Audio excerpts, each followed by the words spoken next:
Sometimes, the world doesn't erupt with gunfire or bombs. Sometimes, the most dangerous battles are fought with words, raw, unfiltered, and impossible to take back. And when two young titans meet on the world stage, one born from the ashes of revolution, the other forged in the shadow of an empire, what follows is not diplomacy. It's war. Today, we bring you the clash no one saw coming, and everyone will remember. Barron Trump explodes on Ibrahim Traoré, "You dirty liar." Full clash caught on camera. Brace yourself for a confrontation that shook the silence of power. The world was not ready for what happened next. In a moment that would send shockwaves through global media, the political landscape, and every social platform known to man, Barron Trump, yes, that Barron Trump, stood up and did the unthinkable. It was supposed to be a routine diplomatic panel, a quiet exchange of ideologies between rising world figures. But when Ibrahim Traoré, the charismatic, fearless leader of Burkina Faso, took the stage and spoke about the hidden agendas of Western dynasties, everything changed. He didn't name names. He didn't need to. The implication was clear. The silent target in his statements was the Trump legacy, a legacy that Barron Trump has publicly and fiercely defended, even as he seeks to distance himself from the controversies of his father's era. At first, the audience was still. Journalists leaned in. Heads turned. Traoré's words were wrapped in diplomacy, but the sting was unmistakable.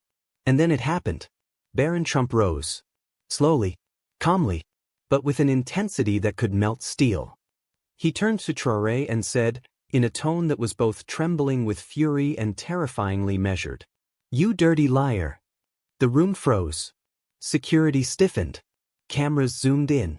What followed wasn't a scuffle of fists, but a battle of ideologies, legacies, and personal truths.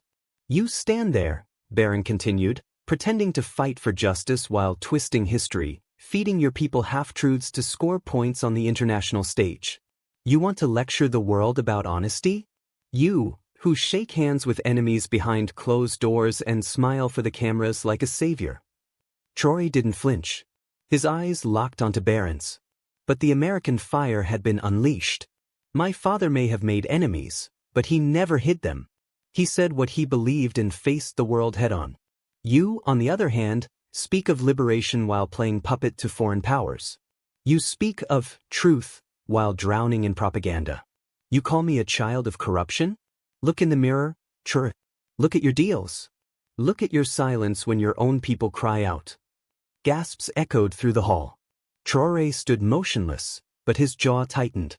Then, in a voice thick with calm defiance, he replied, "At least I do not inherit my father's sins and call it legacy." That sentence hit like a thunderclap. But Barron wasn't done. "And yet here you are, building your power not on principle, but on theatrics. You manipulate sympathy. You weaponize victimhood. But guess what, Traoré? The world is starting to see through it." And in a final shot, one that will be quoted for years to come, Barron Trump leaned forward and said, "You say you stand for Africa, but you're just another man using pain as a podium.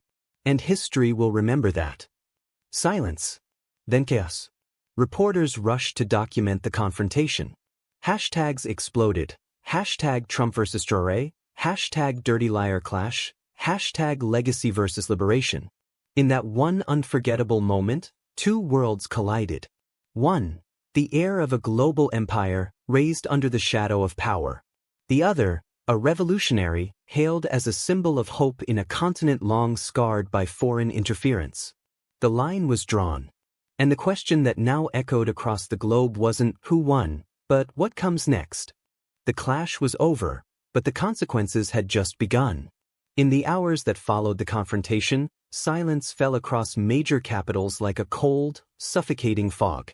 Leaders, diplomats, journalists, none of them knew how to respond. The world had just watched two future giants rip off the mask of diplomacy and expose the raw nerves of a fragile global order. Behind the scenes, chaos ignited. The White House, blindsided and shaken, went into immediate damage control. Barron Trump, once seen as a quiet, reserved figure in American politics, was now front and center on every screen, every headline, every tweet. Inside the Oval Office, former President Donald Trump reportedly roared with pride, calling his son a lion in a room of sheep. But senior advisors weren't celebrating. They knew what the world saw wasn't just emotion, it was declaration. A line had been crossed, and there would be no going back. Meanwhile, in Ouagadougou, Ibrahim Traoré sat quietly in a dimly lit conference room. His cabinet demanded a response. But Traoré didn't flinch. Instead, he whispered, "They've sent a boy to defend an empire built on lies. But boys grow into men, and men into threats." And just like that, Traoré went silent. Calculating. Dangerous. Across the continent, young Africans flooded social media, defending Traoré. He stood for Africa.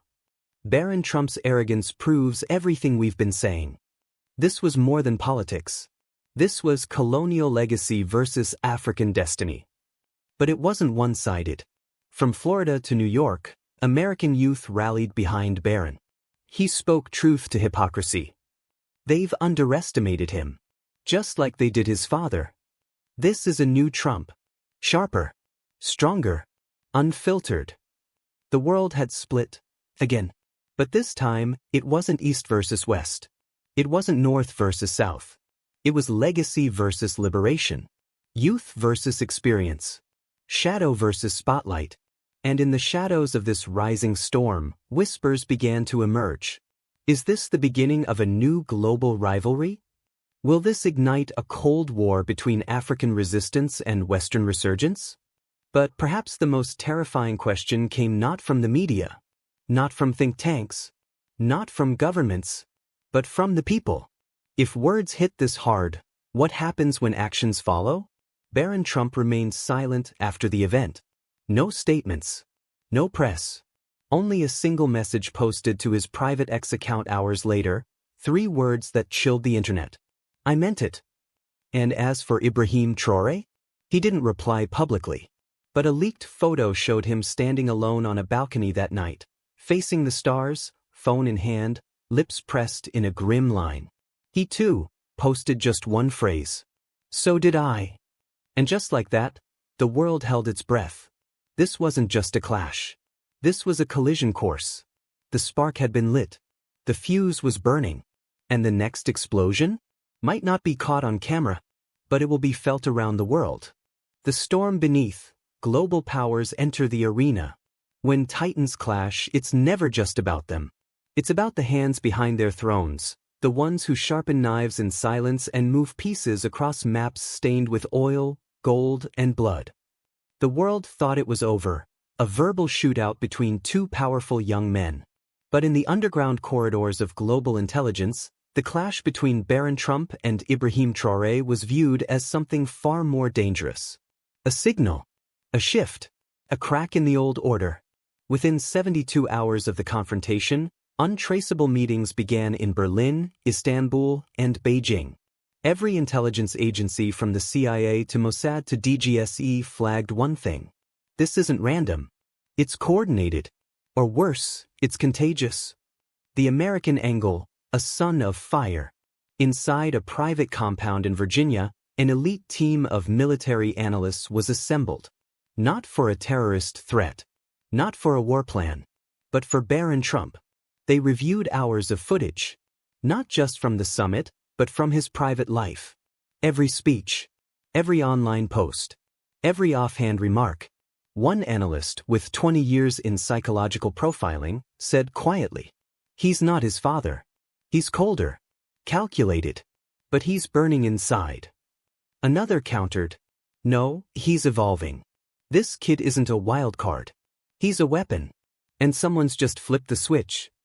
Within days, the Pentagon discreetly increased digital surveillance on West Africa. Not because of threats, but because Washington feared retaliation. Not from Burkina Faso, but from Barron. Because this was now personal. Burkina Faso, the rise of the philosopher warrior. Meanwhile, in Ouagadougou, Ibrahim Traoré wasn't shaken. He was preparing. His closest aides noticed it. He began holding late-night meetings with Russian military advisors, Chinese economic envoys, and even Iranian cyber defense consultants. His language grew more precise. His posture hardened. His gaze distant, as if seeing a battlefield no one else had the vision to detect. Traoré wasn't planning a rebuttal. He was crafting a doctrine. One evening, while standing before a map of Africa lit in red, he said, "They call me dangerous because I won't bow. They call him bold because he speaks recklessly. But neither of us are accidents. We were both created by chaos. But I choose what I become next. He is not." The shadow brokers move in. That's when the real war began. A war of leaks, sabotage, and whispers. Suddenly, hacked documents surfaced, linking members of Trump-aligned think tanks to rare earth mining contracts in West Africa. In response, a mysterious video was released showing Traoré allegedly receiving encrypted messages from Chinese intelligence during a time when he claimed to be isolated. None of it could be verified. All of it was believable. The world didn't care if it was true. They wanted drama. And they got it. Governments began choosing sides. India released a diplomatic statement praising Barron Trump's uncompromising pursuit of truth. South Africa, Mali, and Algeria issued a joint message applauding Ibrahim Traoré's moral strength in the face of imperial slander. France remained silent. But behind the scenes, Macron requested an emergency analysis on containing a possible rise in African nationalist momentum. Because they knew, if Traoré won this symbolic war, France's grip on its former colonies would begin to rot from within. The secret message. Then it happened. A private jet left an undisclosed airfield in Switzerland under heavy encryption protocols. On board, a sealed envelope. No electronics. No names. It was delivered to Barron Trump at his Florida estate. Inside were 5 handwritten words. "Meet me before the war. IT. No date. No place. No instructions. Just a message that hinted at something chilling. The next move would not be made on podiums, but behind closed doors. Away from cameras. Away from the people. And perhaps, away from peace. What comes next? No one knows what happened next. But days later, a scheduled appearance by Barron Trump at a youth economic summit in London was abruptly cancelled. Ibrahim Traoré, who had been due to speak at the African Union, disappeared for 48 hours. No explanation. Then a blurry satellite image leaked online. 2 black SUVs parked outside a private estate in Monaco. No license plates. No guards. Just 2 men walking inside. One tall. The other short. Solid. Shadowed by resolve. No audio. No context. But the image alone set the world on fire. Did they meet? Was it diplomacy? Or warning? Was it the end of their feud, or the beginning of something far, far worse? Because now, it's no longer just about 2 men. It's about everything they represent. Empire versus emergence. Privilege versus pain. The past versus the possible. And whatever they discussed in that private room, the world may never hear it, but it will feel its consequences for decades to come.